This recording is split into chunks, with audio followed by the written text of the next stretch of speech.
Yes, and the seventh principle, total commitment, maximum attitude and activity. In other words, we need to maximize our attitude and activity, especially if we're in our own business, like I had to do in my own corporate training business when things were tough, or when I was going through a recession. I've been through three recessions in my corporate training business over 20 years.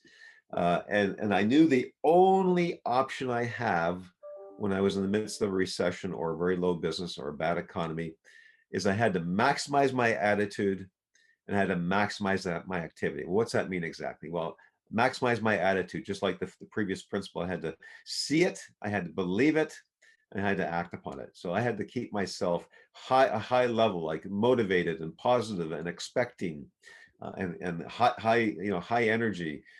Just like this jet, I like the picture of this jet here. Like that's intensity in terms of attitude, altitude for him, attitude, and so I had to do that. That was my only choice, and then I matched that with maximizing my activity, and so that's still the case, right?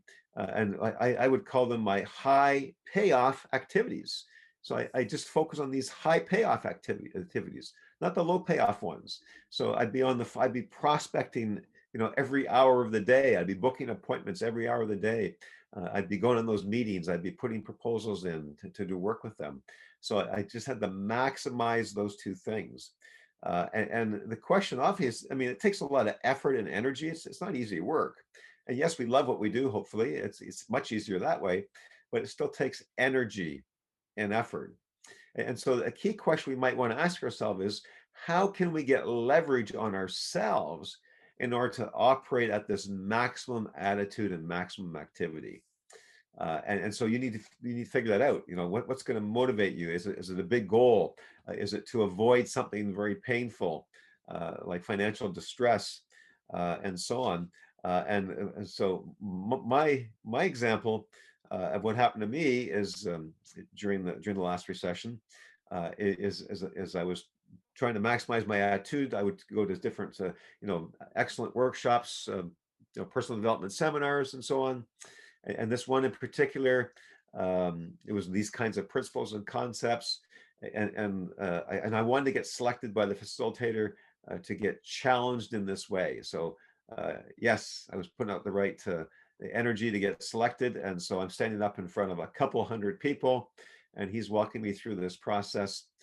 And he inspired me to set a financial goal of earning $10,000 each month for the next 2 months, which was a significant goal considering the economy, and I was feeling kind of burnt out. And the leverage that we got on myself with, I gave him permission to do this. He asked me what would be one of the worst things I'd want to do financially, and that would be pay $1,000 to a central bank because I didn't believe in their policies. And so I actually wrote out a check for $1,000 right out to the Federal Reserve. And then I had someone in the group who became my accountability partner. And so they had the check and they would have mailed it if I didn't hit this. I also committed to something that would give me extreme embarrassment, social pain, embarrassment with friends. And so I had to commit to doing that these are pain consequences if I didn't achieve the $10,000 each month for 2 months. So it sounds extreme. I know I wouldn't normally do this, never done this before, but it worked. And it worked for me at that point in time when I needed to do that. And so I was so motivated to avoid the pain that I was driven on to maximum attitude and maximum activity. And so whatever works for you, though, what's going to motivate you the most? Is it avoiding the pain like it was for me in that example? Or is it, being drawn towards the pleasure of that achievement, or maybe helping a lot of people or earning a certain level of income, or both?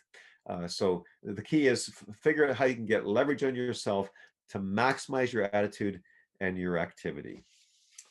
And this is the end of this component of the series of how to regain your power in a crisis with these mindset principles. Next set of the series was going to be on how to stabilize our finances when we're in financial crisis.